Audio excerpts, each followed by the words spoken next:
নরক থেকে বেঁচে ফিরল এই ব্যক্তি। বন্ধুরা, আজ এমন একজন ব্যক্তির কথা বলতে যাচ্ছি যে ভয়ঙ্কর মরুভূমিতে ৭১ দিন একা কাটিয়েছিল, যে জায়গাটিকে মানুষ নরক বলে। সেখানে এই ব্যক্তি ৭১ দিন ধরে সেই জায়গায় মৃত্যুর সাথে লড়াই করেছিল এবং সেই সময় তিনি পোকামাকড় খেয়ে নিজের জীবন বাঁচিয়েছিল। তার শরীর এমন হয়ে গিয়েছিল যেন কেবলমাত্র শুধু হাড়গুলো অবশিষ্ট ছিল।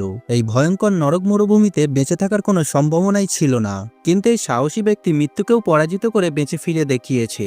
এই গল্প শুরু হয় এমন একজন ব্যক্তিকে নিয়ে, যিনি ৭১ দিন ধরে ভয়ঙ্কর মরুভূমিতে একা জীবন ও মৃত্যুর সাথে লড়াই করে নিজেকে জীবিত প্রমাণ করেছিলেন। এটা কোনো কল্পনার গল্প নয়, এটা 100% সত্য ঘটনা। রিকি ম্যাকি নামের এক ব্যক্তি যা স্বাভাবিকভাবে জীবনযাপন চলছিল, কিন্তু হঠাৎ করেই তার জীবনে এমন একটা মর্মান্তিক ঘটনা ঘটে যা তাকে মৃত্যুর মুখে ঠেলে দেয়। রিকি ম্যাকির জন্ম হয় অস্ট্রেলিয়ার ভিক্টোরিয়া রাজ্যে। ছোটবেলায় সে তার বাবাকে হারায় এবং সেদিন থেকেই সে বুঝতে পেরেছিল যে পুরো পরিবারের দায়িত্ব তার উপর এসে পড়েছে। কিন্তু সে হার মানেনি। রিকি তার পড়াশোনার পাশাপাশি একই সাথে কাজও শুরু করে এবং সে বুঝতে পেরেছিল যে বেঁচে থাকতে হলে তাকে কঠোর পরিশ্রম করতে হবে। তাই রিকি কখনো কোনো কাজ থেকে পিছু পা হয়নি। কখনো ইলেকট্রিকের কাজ, কখনো মাছ ধরা নৌকা শ্রমিক হিসেবে কাজ, আবার মাঝে মাঝে ফার্নিচার লোডিং আনলোডিং এর কাজ করে সংসার চালাতো। পরিস্থিতি একেবারেই খারাপ ছিল না, তবে সবসময় টাকার অভাব দেখা দিত। এরপর আসে 2006 সাল। তার বয়স তখন প্রায় 36 বছর। সেই বছর রিকি একটা ছোট্ট সরকারি চুক্তি সাপেক্ষে চাকরি পায়। তার কাজ ছিল অস্ট্রেলিয়ার কুইন্সল্যান্ড থেকে পশ্চিম অস্ট্রেলিয়ার পোর্ট হেডল্যান্ডে কিছু গুরুত্বপূর্ণ নথি এবং সরকারি উপকরণ পৌঁছে দেয়া। আর এটা কোনো নর্মাল পথ ছিল না। এর জন্য তাকে প্রায় 3000 কিলোমিটার পথ পাড়ি দিতে হবে, যেটা অস্ট্রেলিয়ার সবচেয়ে জনশূন্য ও বিপজ্জনক এলাকাগুলোর মধ্যে একটি, যাকে এক কথা ভয়ঙ্কর মরুভূমি বলা যেতে পারে। সে বিমানে যেতে পারত, তবে বিমান চড়ার মতো তার কাছে অত টাকা ছিল না। তাই সে তার পুরানো গাড়িতে করে যাওয়ার সিদ্ধান্ত নেয়। সে তার গাড়িতে বেশি করে পেট্রোল ভরে নেয় এবং কিছু খাবার নেয় আর জলের বোতল রেখে রওনা দেয়। রাস্তাটি ছিল এক ক্লান্তিকর, চারপাশ জনশূন্য এবং প্রচন্ড গরমে ঘেরা, যেখানে কোনো মোবাইল সিগন্যাল নেই এবং যদি গাড়ি একবার খারাপ হয়ে যায় তাহলে সেখানে সাহায্যের আশা খুবই কম থাকে। রিকি তার পুরনো গাড়িতে রেডিও শুনতে শুনতে ধীরে ধীরে এগোতে থাকে। দুপুরে প্রচন্ড রোদের তাপ আর রাতে তীব্র ঠান্ডার মধ্যে তার যাত্রা চলতে থাকে। এখন সে এমন একটি এলাকা দিয়ে যাচ্ছিল যেখানে শত শত কিলোমিটার ধরে কাউকে খুঁজে পাওয়া যাচ্ছিল না। তখন সে দেখতে পায় রাস্তার পাশে একটি গাড়ি খারাপ হয়ে পড়ে আছে। সেই গাড়ির কাছে 3জন ব্যক্তি দাঁড়িয়ে আছে। তারা ইশারা করে সাহায্য চাইছে, আর রিকিও মানবতা দেখিয়ে গাড়ি থামিয়ে তাদেরকে গাড়িতে তুলে নেয়। কিছুটা পথ যাওয়ার পর তারা বলে তাদের তৃষ্ণা পেয়েছে। তাদের মধ্যে একজন রিকিকে জল ভর্তি একটি বোতল দেয়। রিকি সাধারণত নিজের বোতলের মুখ নিজেই খুলে খেত, কিন্তু সেই দিন কেন জানি না সে ওই 3জনের মধ্যে একজনের কাছ থেকে বোতলের মুখ খুলিয়ে কোনো চিন্তা না করে জল পান করে ফেলে। আর এখানেই রিকির জীবনে নেমে এলো চরম বিপদ, কারণ এই জলেতে মেশানো ছিল ডাক্স, যা তাকে দ্রুত অজ্ঞান করে দেয়। কয়েক মিনিটের মধ্যে রিকির মাথা ঘোরা শুরু হয়ে যায়, মাথা ভারী হয়ে ওঠে, তার চোখে অন্ধকার লেবে আসে। এরপর যখন তার জ্ঞান ফিরল তখন অনেক দেরি হয়ে গেছে। সে এখন এক নির্জন মরুভূমির মাঝখানে শুয়ে আছে। সে একা, তার কাছে গাড়ি নেই, জুতো নেই, ফোন নেই, ব্যাগ নেই, খাবারও নেই।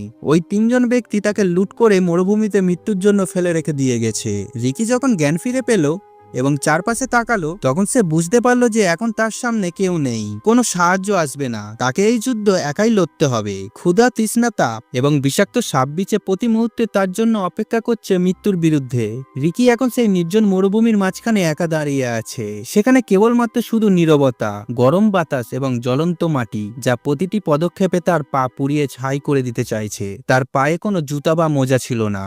সে সম্পূর্ণ নগ্ন পায়ে ছিল, আর মাটিতে সূর্যের তাপ 40 থেকে 45 ডিগ্রি সেলসিয়াস। বালি এতটাই গরম হয়ে গেছে যেন জ্বলন্ত কয়লার ওপরে দাঁড়িয়ে আছে। কিন্তু রিকি জানতো বেঁচে থাকতে হলে হাঁটতে হবে। প্রতিটি পদক্ষেপ ছিল মৃত্যুর বিরুদ্ধে লড়াইয়ের অংশ। গরম বালির ওপরে খালি পায়ে হেঁটে যাওয়া, জল নেই, খাবারও নেই এবং কোনো মানুষের ছায়াও ছিল না। প্রতিটি পদক্ষেপেই নতুন যন্ত্রণার জন্ম নিচ্ছে। তার পায়ে জ্বলতে শুরু করলো, ফোস্কা পড়া শুরু হলো এবং শরীরের চামড়া শুকনো হতে শুরু করেছে। কিন্তু তারপরেও সে থামেনি। বেলা বাড়ার সাথে সাথে সূর্যের তাপ আরো বাড়তে শুরু করলো, শরীর আরো জ্বলতে শুরু করলো, চোখ পাথরের মতো ভারী হয়ে গেল এবং ঠোঁট শুকিয়ে ফেটে যেতে শুরু করলো। তৃষ্ণা এতটাই তীব্র ছিল যে মুখ থেকে একটা শব্দ উচ্চারণ করতে পারছিল না। কিন্তু তবুও সে থামেনি। সে হাঁটতে থাকে, তার শরীর হাল ছেড়ে দিতে শুরু করলো, কিন্তু তার মনে এখনো বেঁচে থাকার আশা কাজ করছিল। এরপর কিছুটা যাওয়ার পর তার মনে হলো দূরে একটা জল ভর্তি হ্রদ আছে। সে টলমল করে তার দিকে ছুটে গেল, কিন্তু সেখানে পৌঁছানোর পর সে বুঝতে পারলো এটা কেবলমাত্র শুধু বালি, জল নয়। শরীরটা তখন ভেঙে যাচ্ছিল, কিন্তু তবুও সে হার মানেনি। সে হাঁটতে থাকে এবং কিছুটা যাওয়ার পর সে একটা ছোট গর্ত দেখতে পেল, যেটার মধ্যে নোংরা পচা জল ছিল। সম্ভবত কোনো পানি সেখানে এসেছিল। রিকি কিছু না ভেবেই সেই দুর্গন্ধযুক্ত নোংরা জল পান করে ফেলে। সে জানতো যে এই জল পান করার যোগ্য নয়, কিন্তু সে এটাও জানতো যে এখন জল পান না করলে তাহলে কয়েক ঘন্টার মধ্যে তার শরীর হাল ছেড়ে দেবে এবং সে মারা যাবে। সেই জল পান করে কিছুটা স্বস্তি পেল, কিন্তু এখন সন্ধ্যা হয়ে আসছে, সূর্য অস্ত যাওয়ার সময় হয়ে এসেছে এবং মরুভূমিতে ঠান্ডা বাতাস বইতে শুরু করেছে। দিনের বেলায় যে তাপ ছিল তা এখন ঠান্ডায় পরিণত হয়েছে এবং এটাই ছিল সবচেয়ে বড় সমস্যা। কোথায় ঘুমাবে?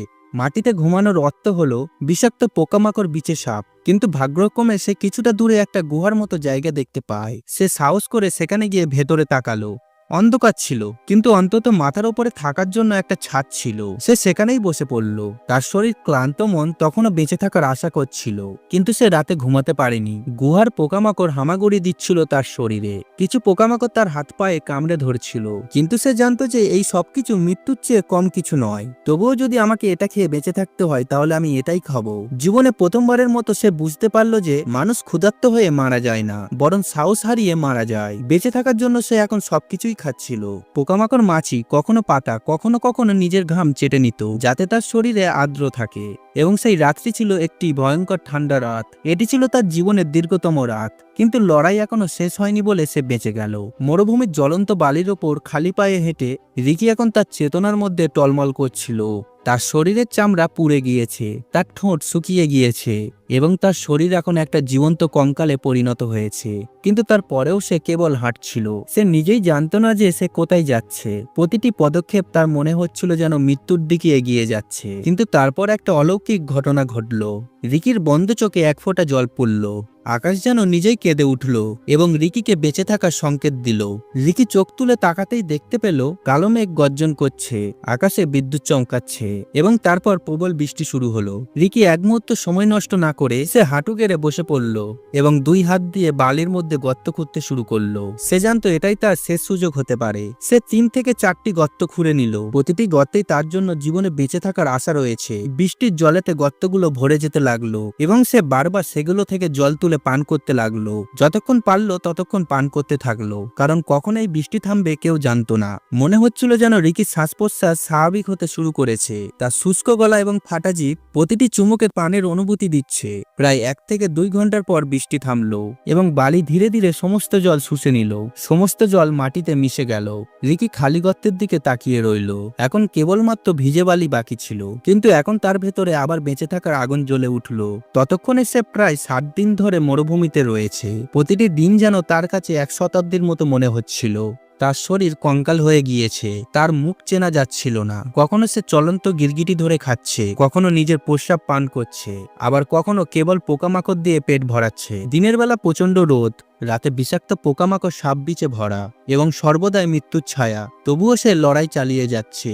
প্রতিবার যখন সে পড়তো তখন তার ভেতরের কণ্ঠস্বর বলতো, এখন না, আমি এখনো বেঁচে আছি। এবং এরপর আসে সেই ঐতিহাসিক 72তম দিন, 5ই এপ্রিল 2006। ওই দিন সে মরুভূমির একটি শক্ত ঢিবির কাছে একেবারে অজ্ঞান অবস্থায় পড়েছিল। পরনে ছেঁড়া কাপড়, শরীর কালো আর চোখ বন্ধ। সেই সময় গ্রিমার্ড এবং মার্ক ট্রিফোন নামের 2জন লোক কাছে বেরেনদুগু স্টেশনের কাছ দিয়ে যাচ্ছিল। তারা দূর থেকে কিছু অদ্ভুত জিনিস দেখতে পেল।